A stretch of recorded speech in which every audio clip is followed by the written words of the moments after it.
విద్యార్థులు పునాది దశలోనే ప్రాథమిక అంశాలను బలోపేతం చేసుకోవాలనే లక్ష్యంగా ప్రభుత్వం అమలు చేస్తున్న guaranteed foundational literacy and numeracy కార్యక్రమాన్ని సమర్థవంతంగా అమలు చేయాలని జిల్లా కలెక్టర్ కీర్తి చేకూరి సూచించారు.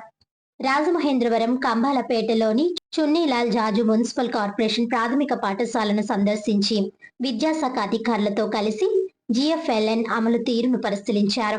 100% మంది పిల్లలకు ప్రాథమిక దశలోనే తెలుగు, ఇంగ్లీష్ చదవడం, రాయడం, గణితంలో చిన్నపాటి లెక్కలు చేయడం వంటి బేసిక్స్ తప్పనిసరిగా రావాలని స్పష్టం చేశారు. 1వ తరగతి మరియు 5వ తరగతి విద్యార్థుల అభ్యాస స్థాయిని ప్రత్యక్షంగా పరీక్షించారు. ఒక విద్యార్థిని చక్కగా రైమ్ చదవడంతో అభినందించారు. లీప్ యాప్ను స్వయంగా ఓపెన్ చేసి విద్యార్థుల ప్రగతిని పరిశీలించడంతో పాటు పాఠ్యపుస్తకంలోని పదాలతో పాటు మొబైల్లో తెరిచిన ఇతర పదాలను కూడా చదివించి వారి స్పందనను అంచనా వేశారు. విద్యార్థుల ప్రతిభపై సంతృప్తి వ్యక్తం చేశారు.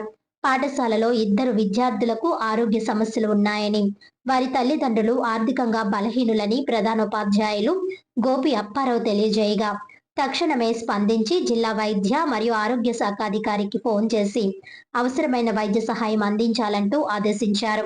గ్రేడింగ్ విధానం విషయంలో ప్రత్యేక శ్రద్ధ చూపాలని, విద్యార్థుల వ్యక్తిగత పురోగతిని ఆధారంగా తీసుకుని అంచనాలు చేయాలని సూచించారు. ప్రభుత్వం అమలు చేస్తున్న guaranteed foundational literacy and numeracy కార్యక్రమం ద్వారా ప్రాథమిక తరగతుల విద్యార్థులలో చదవడం, రాయడం, అర్థం చేసుకోవడం మరియు గణితంలో ప్రాథమిక లెక్కలు చేయగల సామర్థ్యాన్ని నిర్ధారించడం ప్రధాన లక్ష్యమన్నారు.